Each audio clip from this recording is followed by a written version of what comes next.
부처님은 말씀하셨습니다. 복은 밖에서 오는 것이 아니라 그대 마음에서 피어나는 것이다. 그런데 이상하죠. 열심히 사는데도 복이 도통 들어오지 않는 사람들이 있습니다. 그 이유는 간단합니다. 닫혀 있기 때문이에요. 복은 머무는 자리를 찾습니다. 마음이 닫혀 있으면 복은 머물 곳이 없습니다. 어떤 이는 늘 말합니다. 나는 왜 이렇게 안 풀릴까? 운이 참 없어요. 하지만 그 말 속에는 이미 닫힘이 들어 있습니다. 부처님은 이렇게 말씀하셨습니다. 그대의 말은 씨앗이 되어 그대의 삶을 만든다. 복이 들어오지 않는 사람은 항상 자신을 부정합니다. 나는 안 될 거야. 내겐 그런 운이 없어. 그 생각이 복의 문을 닫아버리죠. 복은 단지 행운이 아닙니다. 복은 마음의 흐름이에요. 그 흐름이 멈추면 행복도 멈춥니다. 복이 들어오지 않는 사람의 마음은 늘 비교로 가득 차 있습니다. 남의 복을 셈하고 자신의 부족함만 바라보죠. 그 마음에서 감사와 기쁨이 사라집니다. 감사가 없는 자리는 복이 머물 수 없습니다. 부처님은 말씀하셨습니다. 감사하는 이는 이미 복을 지닌 자다. 우리는 큰 복을 바라며 하늘을 보지만 정작 작은 복 하나에도 감사하지 못할 때가 많습니다. 아침 햇살의 따뜻함을 느끼고 누군가의 미소에 위로받는 것, 그것도 복입니다. 하지만 불평이 마음을 덮으면 그 복조차 보이지 않습니다.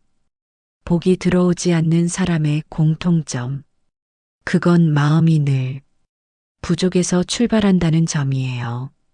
이게 더 있었으면 좋겠다. 왜 나만 이렇지? 이런 생각이 쌓이면 마음의 문이 점점 닫힙니다. 부처님은 조용히 말씀하셨죠. 그대가 이미 가진 것을 알 때 복은 저절로 따라온다. 복이 멀어지는 사람들의 공통점은 탓하는 마음이에요. 누군가를 탓하고 세상을 원망하고 상황을 불평할 때 복은 조용히 등을 돌립니다. 부처님은 말씀하셨습니다. 원망은 어둠과 같아 그대의 눈을 가린다. 마음이 어두우면 복이 와도 보이지 않아요. 작은 일 하나에도 감사보다는 불만이 먼저 떠오르고 기쁨보다는 억울함이 자리하죠. 그 마음의 기운이 복의 문을 닫습니다. 사람은 누구나 자신의 고통에 집중합니다. 하지만 그 고통 속에서 작은 기쁨을 찾는 자에게 복이 머물죠. 부처님은 말씀하셨습니다. 그대가 웃으면 세상도 그대에게 미소 짓는다. 복은 웃음이 있는 곳에 옵니다. 그 웃음이 억지라도 마음의 문을 열어주는 첫걸음이에요. 복을 멀리하는 또 하나의 습관은 비교입니다. 남의 삶을 바라보며 저 사람은 참 좋겠다. 이런 생각을 품는 순간 복은 내 안에서 멀어집니다. 부처님은 이렇게 경책하셨죠. 남의 그늘을 부러워 말라. 그대의 자리에도 햇살이 있다. 남의 복을 부러워하기보다 내 복을 알아차리는 사람이 진짜 복된 사람입니다. 복이 들어오지 않는 사람은 늘 결핍을 먼저 봅니다. 무엇이 없는가? 무엇이 부족한가? 그 마음이 스스로 복을 밀어냅니다. 복은 풍요의 기운을 좋아합니다. 감사하고 만족하는 마음, 그곳에 머물죠. 부처님은 말씀하셨습니다. 만족할 줄 아는 자는 누워도 부자다. 지금 당신이 가지고 있는 작은 평안, 그게 바로 복이에요.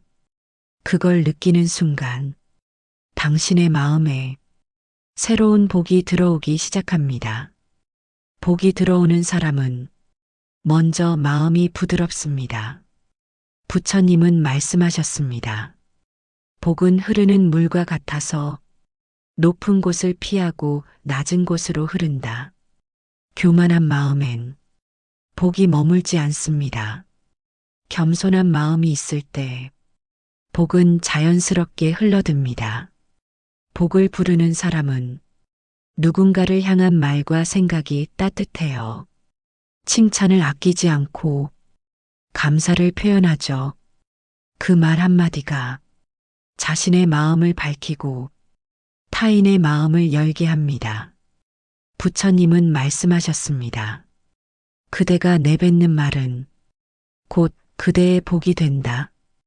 복은 남에게 주는 순간 더 크게 돌아옵니다. 칭찬하는 입에는 향기가 있고 불평하는 입에는 그늘이 드리워집니다. 복을 부르는 사람의 또 다른 특징은 베풀미예요. 많은 사람들은 내가 가진 게 없는데 무엇을 주겠는가라고 말하지만 부처님은 이렇게 말씀하셨습니다. 물 한 그릇의 정성도 복의 씨앗이 된다. 베풀문 크기가 아니라 마음이에요. 진심으로 나누려는 마음이 복을 불러옵니다. 복은 머무는 곳을 봅니다. 그 마음이 따뜻한가? 그 마음이 열린가? 닫힌 마음엔 머물지 못하지만 누군가를 향해 손을 내미는 순간 복은 그 손 위에 앉습니다. 복을 부르는 사람은 눈빛이 고요하고 말이 부드럽습니다. 그들은 이미 알고 있죠. 복은 가진 자에게 오는 게 아니라 나누는 자에게 온다는 것을. 부처님은 말씀하셨습니다. 그대가 나누는 만큼 세상은 그대에게 되돌려준다. 이 말을 믿는 사람은 비워도 두렵지 않습니다. 왜냐하면 마음이 이미 풍요로 가득 차 있기 때문이에요. 진짜 복은 바깥에서 오는 게 아닙니다. 그건 나누는 순간 내 마음 안에 피어나는 것이죠. 부처님은 말씀하셨습니다. 그대가 움켜쥐는 만큼 복은 멀어진다. 복을 막는 가장 큰 벽은 집착입니다. 사람은 가진 것을 지키려 더 세게 움켜쥡니다. 하지만 손을 꽉 쥐면 새로운 복이 들어올 틈이 없습니다. 복은 흐름이에요. 받고 흘려보내야 다시 돌아옵니다. 그런데 우리는 받는 것엔 익숙하지만 놓는 것엔 서툽니다. 이걸 놓으면 없어질까봐, 내가 손해볼까봐 그 두려움이 복의 길을 막습니다. 부처님은 말씀하셨죠. 무엇이든 머무르려 하면 썩고 흐르면 생명이 있다. 사람의 마음도 같습니다. 붙잡으려 하면 병들고 흘려보낼 때 새로워집니다. 복이 들어오지 않는 사람은 늘 손안의 것을 걱정합니다. 그래서 더 움켜쥐고 더 불안해하죠. 그 마음이 닫히면 복은 머물 자리를 잃습니다. 또 하나의 벽은 두려움입니다. 복을 받을 자격이 없다고 느끼거나 지금의 행복이 오래가지 않을까 늘 불안해하는 마음이죠. 그 마음 속엔 스스로를 향한 믿음이 없습니다. 부처님은 말씀하셨습니다. 그대 자신을 믿지 못하면 그대의 복도 머물지 못하리라. 자신을 의심하는 사람은 복이 와도 그걸 인정하지 못합니다. 기쁨을 느끼면서도 이건 잠깐일 거야 하고 스스로 닫아버리죠. 복은 머무를 자리를 찾습니다. 그 자리가 믿음이면 복은 깊게 뿌리내립니다. 복을 막는 벽을 허무는 길은 단 한 가지뿐입니다. 놓는 연습이에요. 물질을 놓고, 불안을 놓고, 결과를 내려놓을 때 복은 자연스럽게 들어옵니다. 부처님은 말씀하셨죠. 놓는 자가 없고 비우는 자가 채운다. 비워야 채워집니다. 멈춰야 흐릅니다. 이 단순한 진리가 복의 문을 여는 열쇠예요. 부처님은 말씀하셨습니다. 복은 멀리서 오는 것이 아니라 고요한 마음에 머문다. 복이 머무는 사람은 결국 마음이 평온한 사람입니다. 그들은 더 가지려 하지 않고 지금 가진 것으로 충분하다고 느낍니다. 그 마음이 바로 복이 머무는 자리예요. 부처님은 말씀하셨습니다. 만족을 아는 이는 세상에서 가장 부유한 사람이다. 복이 들어오는 사람은 감사의 습관을 갖고 삽니다. 그들은 아침 햇살에도 감사하고 누군가의 인사 한마디에도 마음을 기울입니다. 감사는 복을 불러들이는 향기예요. 그 향기를 내는 사람 곁엔 복이 머물 수밖에 없습니다. 그리고 복이 깊은 사람일수록 그 복을 나누려 합니다. 자신의 복을 쌓기보다 누군가에게 나누는 마음, 그 마음이 복을 더 크게 만듭니다. 부처님은 말씀하셨죠. 복은 나누면 줄어들지 않고 베풀면 더욱 자란다. 진짜 복은 받는 데서 끝나지 않습니다. 나누는 순간 피어나는 것이죠. 복이 머무는 사람은 세상을 향해 부드럽습니다. 화를 내기보다 이해하고 미워하기보다 용서합니다. 그들은 이미 알고 있죠. 복은 마음의 상태라는 걸요. 그래서 부처님은 이 한마디로 마무리하셨습니다.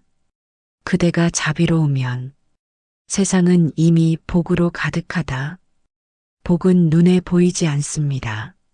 하지만 자비로운 마음이 있는 곳, 그곳엔 언제나 복이 머뭅니다.